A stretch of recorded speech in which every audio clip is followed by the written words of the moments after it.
Halo semua, kembali lagi dengan saya Calvin. Kali ini saya akan membahas tentang 4 pertandingan. Jadi pertama tentang Liga Inggris dulu, baru nanti ada Liga Spanyol juga.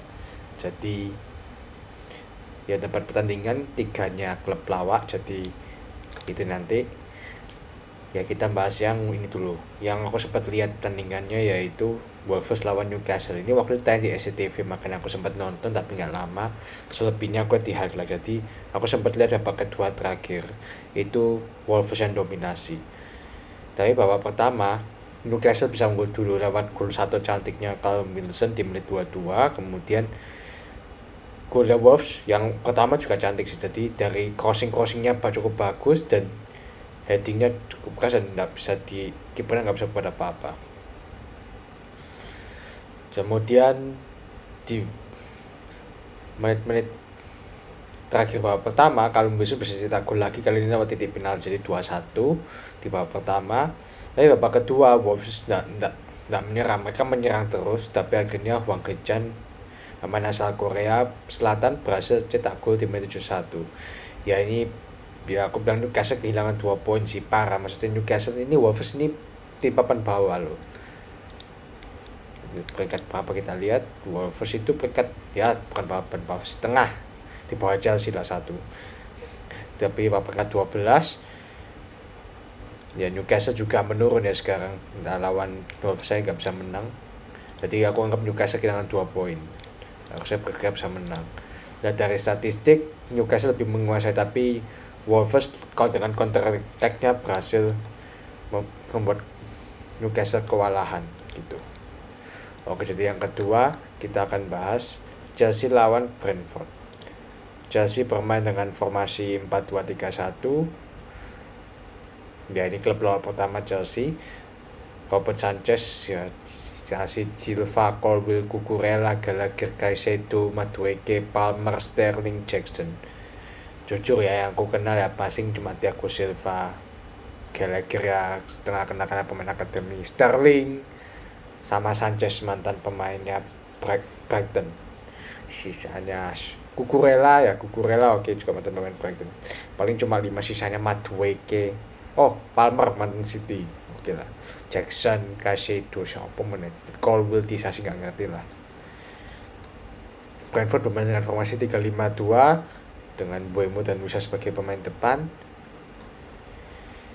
Ya babak pertama Chelsea ya berapa kali menyerang ya, cuma ya kipernya Brentford si Flecken berhasil menahan serangannya. Dan tapi ya juga lebih karena bukan karena kipernya sih sebenarnya, tapi karena Chelsea-nya emang efektivitas sangat kurang. Jadi di babak pertama banyak peluang, tapi peluangnya keluar dari gawang gitu. Di babak kedua mereka berusaha menyerang lagi, tapi Brentford yang malah bobol dulu lewat Ethan Pinnock di menit 58. Itu sampai komentar bilang ini di mana defense Chelsea yang jaga crossing gitu kan, dari crossing dari sisi kanan itu nggak ada yang jaga crossing, dan bahkan ya pas heading Pinnock heading itu nggak ada sing jaga lah istilahnya, dan gol di menit 58. Dan kemudian di menit-menit akhir kan Chelsea kan mau dapat apa itu, oh ya sebelum itu Robert Sanchez melakukan beberapa penyelamatan ya. Jadi kalau nggak melakukan beberapa penyelamatan bisa kebobolan lagi Chelsea itu. Tapi di menit akhir ini pas 90 plus 4 atau 5 lah kalau nggak salah, kalau Chelsea dapat corner kan mau kejar ketertinggalan, dan ini mungkin corner terakhir sebelum full time nya berdering. Jadi nah Chelsea ini dia sampai semua maju ke depan termasuk kipernya si Robert Sanchez. Dia coba nyerang tapi ternyata itu adalah keputusan yang fatal. Sebenarnya bisa dimengerti, cuma ternyata dalam hal ini keputusan yang fatal. Kenapa? Brentford cepat counter, jadi Brentford heading clearance bola dan pemain Brentford cepat-cepat jadi langsung counter. Jadi ada 2 pemain di depan, Sanchez ketinggalan di belakang. Jadi anggapannya adu sprint lah sama si penyerangnya Brentford ini. Dan ada 2 lawan 1. Ya katanya yang bawa bola aku lupa siapa itu, dia sengaja kayak menabrakkan dirinya paling ke pusatnya supaya temennya si Mbeumo bisa cetak gol mudah. Dan kan gampang kosong. Jadi kalau Sanchez itu jatuh kena satu pemain Brentford itu dan Mbeumo cetak gol dengan mudah. Ya Itu sampai jadi meme sih, kayak Robert Sanchez ngapain ke depan, jadi banyak yang kritik Robert Sanchez setelah itu. Tapi ya di samping itu Robert Sanchez sebenarnya pemain cukup apik dengan melakukan beberapa penyelamatan. Sayangnya gara-gara blunder itu cuma kasih dia jadi flop di pertandingan ini. Ya tuh Chelsea ini tim besar loh, padahal mantan tim besar sekarang. Tak bacain statistiknya, 17 shots loh Chelsea, 7 shotsnya Brentford. Tapi mau tahu berapa shot on targetnya? Mungkin akan tercegang. Cuma 2. Chelsea cuma 2. Serius. Only 2 from 17. It's ridiculous. Jadi betul-betul kacau ini dari 2. Cuma 2 on target dari 17 tembakan. Sedangkan Brentford yang cuma 7 shot malah ada 5 on target. Jadi ini tim besar siapa ya? Padahal Chelsea 69% possession. Sebenarnya segalanya Chelsea sih, cuma ya ini membuktikan bahwa statistik bukan segalanya. Kita harus tandingannya. Ya aku cuma highlight juga sih, jadi nggak seperti tandingannya juga. Ini 31% tapi counter attack-nya Brentford memang bagus. Ini memang panas disebut giant killer. Aku ingat dulu MU juga dikalahkan 4-0, berarti Brentford memang tim yang sangat bahaya sih. Dengan hasil ini Chelsea turun ke peringkat 11. Aduh, Chelsea padahal Brentford tuh peringkat berapa ya? Brentford. Oh, sekarang malah di atasnya Chelsea 10. Aduh, malah Brentford malah ngungguli Chelsea. Emang parah banget Chelsea ini, emang klub lawak biru pertama ini. Nah, sekarang yang 2 pertandingan besar, yaitu pertama ada MU lawan City, kemudian juga ada Barcelona lawan Real Madrid nanti. Jadi pertama MU lawan City dulu. Ya, lihat statistik. Line up-nya dulu. Ya, ini yang agak mengerikan di 4 back belakang sih. Onana, Lindelof, Evans, Maguire, itu sudah nggak meyakinkan semua sih sebenarnya. Walaupun Harry Maguire kali ini pemain bagus ya. Eriksen, Amrabat, Bruno Fernandes, McTominay, Rashford, Højlund ya, ini rata-rata pemain utama semua lah.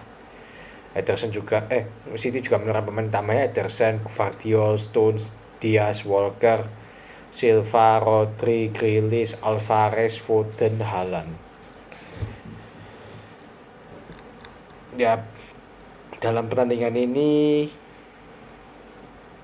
sebenarnya 2 tim saling nyerang ya, cuma City lebih menguasai pertandingan dan City dapat penalti di menit 26 dan dieksekusi oleh Haaland dengan baik. Kemudian ya 1-0 di babak pertama, dia masih relatif imbang dan MU melakukan beberapa serangan tapi digagalkan oleh Ederson.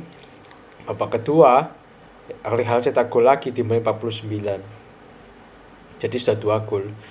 2-0. Ini bukan start yang baik, tapi babak kedua kan MU kan berusaha untuk mengejar ketertinggalan tapi malah kebobolan lagi lewat Haaland. Dan di menit 80 Phil Foden berhasil cetak gol berkat asisnya Haaland. Jadi Haaland man of the match, 2 gol 1 assist. Apa ya? Ya. MU emang mau nyesuaiin kalendernya 3-0 ya, dan MU emang layak kalah sih. Terutama back-backnya Evans apa hancur. Karena posisinya dia salah. Jadi 7 shots banding 21 City 21 shots sama lawannya MU. 3 shots on target banding 10, 39% banding 61. Semuanya City sih. Semuanya. Jadi emang MU betul-betul hancur. Walaupun sempat beberapa counternya oke ya, tapi Ederson juga bermain bagus. Oh iya, satu lagi, kalau nggak ada Onana itu MU bisa kebobolan lebih banyak, mungkin bisa 7-0. Jadi Onana melakukan beberapa save penting sih untuk menghindari kejadian memalukan yang lebih besar. Jadi Onana nggak bisa dibilang buruk lah, yang buruk ya backnya MU ini emang lawa ini, 4 back ini. Aduh. Emang pas lagi 3-0 di tanggal 30 Oktober. Memang lawa ini klub satu ini. Dan di peringkat 8, 5 kali menang, 5 kali kalah, 0 kali seri. 15 jadi peringkat 8 ya. Habis ini masih setia di papan tengah lah ini. Tapi masih top half sih, masih lebih mending lah dari Chelsea. Dan yang terakhir Barcelona lawan Real Madrid. Barcelona sekarang dua tim ini itu ya tim muda ya setelah beberapa tahun ini. Barcelona kita lihat formasinya ya, line up-nya Ter Stegen, Araujo, Christensen, Martinez Sopo. Inigo Martinez. Oh ya jadi Barca ya. Jadi back senior ini. Joao Cancelo, Gavi, Gundogan, Balde, Ferran Torres dan Joao Felix. Ya tapi sebenarnya juga kenapa banyak bocah juga karena Barcelona krisis pemain juga beberapa cedera. Jadi ya ini banyak pemain akademi juga kayak Gavi, Balde, Araujo juga pemain akademi cuma sudah lumayan senior lah seumuran aku. Fermin, 3 ini lah. Sama cadangannya ini lebih banyak lagi, adalah Yamin Yamal, Maguyu, siapa ini ya, makanya aku nggak kenal ini yang cadangan. Yang paling kenal paling cuma Robert Lewandowski, Rafinha, Oriol Romeu, Marcos Alonso. Ya Jules Koundé juga kenal. Oke. Kalau Real Madrid juga kipernya Arrizabalaga, Kepa pinjaman dari Chelsea, Mendy, Alaba, Rudiger, Carvajal, Tchouaméni, Kroos, Bellingham, Valverde, Vinicius Junior, Rodrigo. Ini rata-rata ya hampir sama kayak yang musim-musim lalu sih, kecuali 2 pemainnya itu Kepa sama Jude Bellingham. Itu yang baru musim ini. Di babak pertama Barcelona get a good start. Maksudnya kayak mereka dapat apa lagi nama itu. Awalnya bagus lewat Ilkay Gundogan di menit 6. Itu memanfaatkan kesalahan backnya Real Madrid. Kalau aku salah backnya siapa itu ada asis ke Gundogan, aku lupa siapa, entah Carvajal atau siapa lagi itu. Gundogan di menit 6. Jadi Gundogan pemain baru ya juga dari Man City, sebenarnya kan kaptennya City. 1-0. Barcelona lebih menguasai sih di babak pertama, jadi lebih dominasi. Real Madrid hampir nggak bisa berbuat apa-apa, cuma tendang dari jarak jauh atau jarak sempit yang nggak memungkinkan cetak gol. Di babak kedua baru mulai ya cukup imbang lah. Baru mulai setelah masuknya si Luka Modric, Camavinga, José sama Vasquez. Jadi mereka mulai mengimbangi Barcelona, bahkan bisa cetak gol lewat golnya Jude Bellingham di menit 68. Itu golnya indah sih. Itu golnya dari luar kotak penalti. Dan ya mereka Ter Stegen nggak bisa buat apa-apa. Padahal mereka Ter Stegen juga melakukan beberapa penyelamatan tapi lawan Jude Bellingham dia nggak bisa apa-apa. 1-1. Ini lumayan oke sampai babak akhir. Kemudian di babak terakhir Jude Bellingham bisa cetak gol lagi di menit 90+2 lewat tap-in, tapi posisinya dia memang bagus. Jadi dia juga ngolongi kiper Ter Stegen dan ya ini sebenarnya ya lebih layak imbang sih, cuma ya gol menit akhir itu menentukan. Jadi selamat buat Real Madrid atas kemenangannya. Barcelona 15 shots, Real Madrid 13, shots on target 3-4. Jadi posisi 52-48, jadi cukup seimbang ya, terutama di babak kedua. Di babak pertama Barcelona lebih menguasai, tapi babak kedua Real Madrid membalikkan keadaan. Jadi ya ini Real Madrid memang rajanya comeback ya. Jadi apa itu ya, aslinya mentalnya mungkin sudah kuat ya pemain Real Madrid ini mengejar ketertinggalan. Dengan ini Real Madrid di posisi pertama dengan 28 sama kayak Girona gila masih peringkat 2, luar biasa.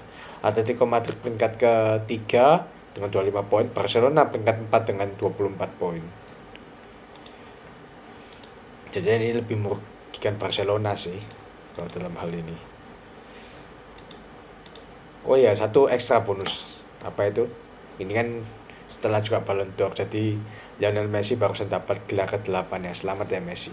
Walaupun sebenarnya kalau dari statistik Haaland lebih oke karena dia juga menang treble, tapi ya ini kan lewat voting, jadi ya Messi ya juga layak sih berkat prestasinya di Piala Dunia.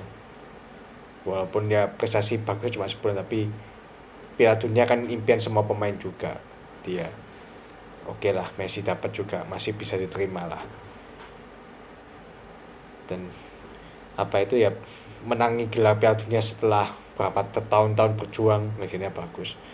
Dan ya yang aku kaget Ronaldo peringkat 829. Jadi ya mungkin masa juga sudah habis istilahnya gitu. Mungkin ya apa ya, menurun banget lah istilahnya. masih bagus, maksudnya masih cetak gol, cuma apa itu menurun drastis. Emang mungkin usia nggak bisa dibohongi lah, dibohongi ya gitu sih. Ya itu aja. Terima kasih sudah menonton.